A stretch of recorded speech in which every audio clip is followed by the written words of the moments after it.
What's up, y'all? Preston Smiles here from the beautiful Venice Beach, California, and today's transmission is the 4 ways that we subconsciously block our success.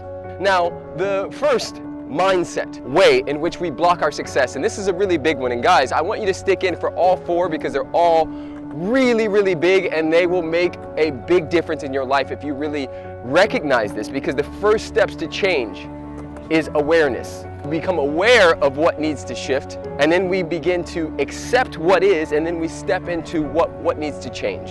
And so the first way in which a lot of people, I will not lie, I have been a part of this, block our success is a fear of abandonment or disloyalty.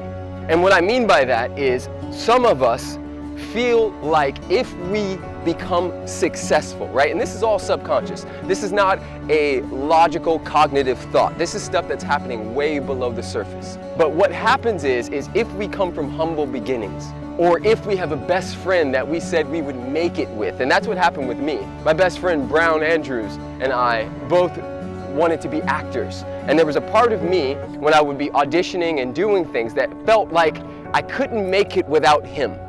And so what tends to happen is if we experience ourselves coming from humble beginnings, there's an idea that if we become successful, we will then leave our friends and our family behind and we will abandon them.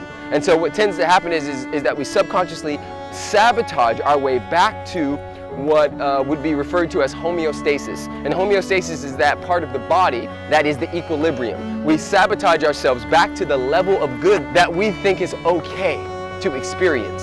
An example of that would be you meet a guy or you meet a girl who's amazing, but you have a best friend who's single and really is having a hard time meeting someone. And so out of a fear of abandonment and disloyalty to your friend, you start to look for reasons and ways in which this guy and this thing doesn't work for you.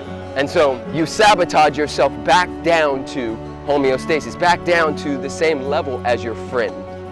Way number 2 that we sabotage ourselves and our success is this idea that mo money, mo problems. I'm not sure you guys have ever heard that, but there's an actual collective consciousness that says that if I have more money, if I have more success, then there'll be more demand on me. More people asking me for stuff, more responsibility, more stuff to do. And so what we tend to do is we sabotage ourselves back down to what's comfortable so that we don't have to deal with the demands of success. Now, is any of this stuff true? No, not true with a capital T. Is it true that yes, we have more responsibilities at times? Of course we do. That doesn't make the other statement true.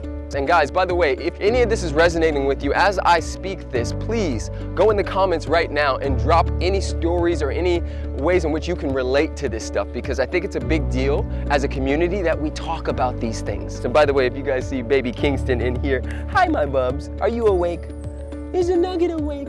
Way number 3 in which we sabotage our success is there's some part of us that believes that we are fundamentally flawed, that there is something wrong with us, and that there's no possible way that I can actually have what I say I want. There's something wrong with me, and or something I've done in the past that will for sure block that. Now, I'm gonna take a little caveat here because I wanna tell you guys about my position on karma. I believe that karma is instant, and it is done unto us as we believe. So the idea of karma being this thing that is fixed, that you do a thing in 1989 and in 1999 you're still paying for it. I don't believe that at all. However, I do believe in the power of the mind.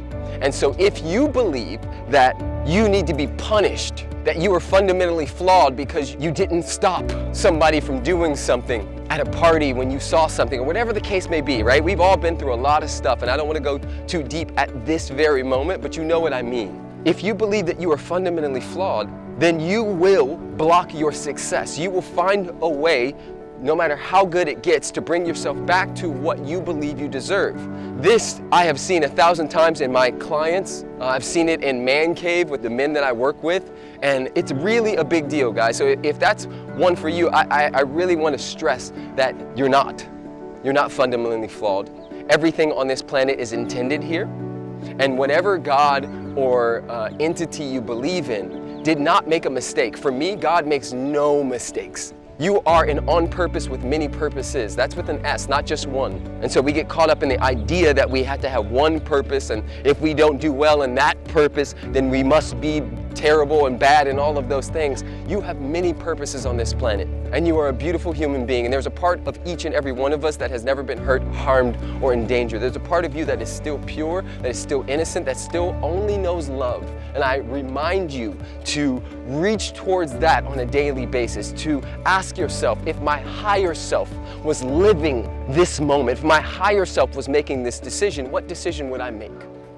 Way number 4 in which we sabotage our success is a fear of outshining.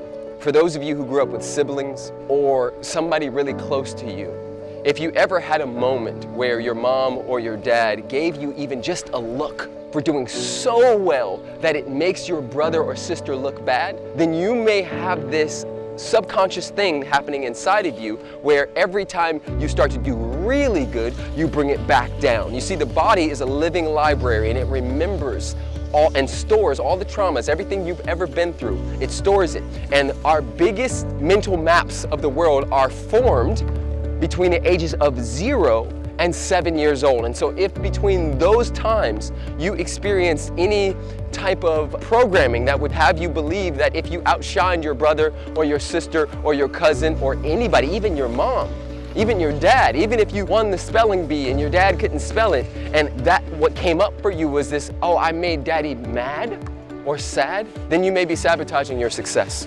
Beautiful family, I couldn't be more grateful for each and every one of you. If you received value from this video, I ask 2 things. 1, I ask you to leave a comment below and tell me what resonated the most or what came up for you, or which one you're still working through. And 2, I ask that you share it with somebody or somebodies, because the only way my message gets out is through you.